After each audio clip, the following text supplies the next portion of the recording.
Well, the powerful GOES-T weather satellite launched into space just within the last half hour from Florida's Cape Canaveral space station. There she goes. The geostationary operational environmental satellite helps monitor the weather by providing imagery, atmospheric measurements, and real-time mapping of the weather from space. This is the third satellite in the series and has the most sophisticated environmental monitoring system. And you can read much more about it right now on our website, channel3000.com. And Chief Meteorologist Gary Canalti just did a special report on the GOES satellite project. He's here to tell us more about it. Hi, Gary. Hi. Why do we need another weather satellite?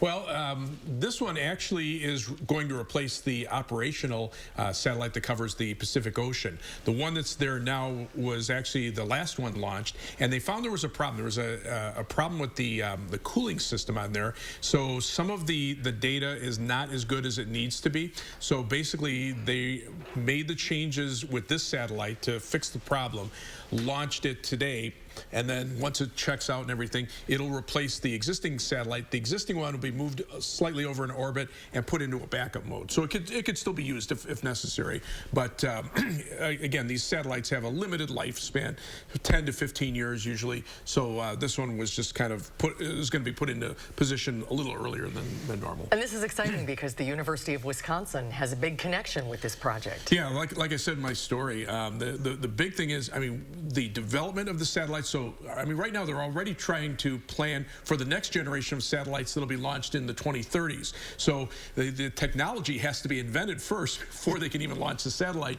And then once the satellite is launched and put into orbit and we start getting the data back, that's where the real payoff is, because not only do we get it, you know, obviously showing you the cloud pictures on the TV weathercast, but I mean, you know, things like lightning mapping, fire detection, you know, from wildfires out west, estimates of wind intensity and wind speed and direction where we can't launch weather balloons, or we don't have weather coverage near the ground. This kind of fills in a lot of the gaps, and it's a continuous satellite, you know, so you're constantly getting data over the same spot in space. That's why they call these the geosynchronous satellites, because they're about 22,300 miles in space. They rotate literally at the same speed as the Earth at that point, so they're always looking over the same part of the Earth. That's so cool. There's a lot of scientists at the UW are breathing a sigh of relief. That thing went up today. Well, I mean, that's just the first step. Like I say, the last satellite that was launched went fine until we started getting data back from it, and then all of a sudden there was a problem with some of it. I mean, it was about 90% of it was fine,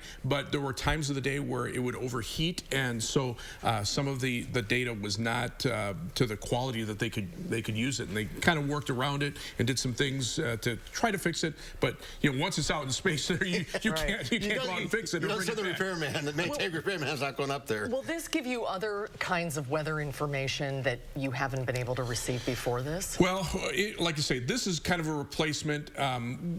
Depending on the type of data that we get, we may be able to use it in new ways, especially like with computer model forecasts, using that to compare what the computer model forecasts are showing compared to what actually is occurring. So then the computer model forecasters can start tweaking the models to say, hey, you know what, this lines up with what we're seeing, or this one isn't doing so well, so they can make changes. But the next generation of satellites will have even more capabilities, things like being able to monitor air quality, for example, you know, for wildfire smoke, and maybe even modeling the temperature and humidity profiles in the atmosphere. So the more technology, the more accurate forecasts can get.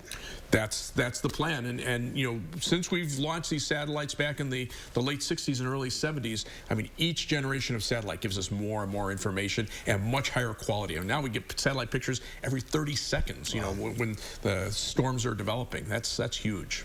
Well, congratulations. Very cool. Congratulations, everybody at UW. Yes. And looking forward to seeing this new satellite imagery. And check out Gary's story on channel3000.com. It's very interesting. Thanks, Gary. Gary. You're welcome.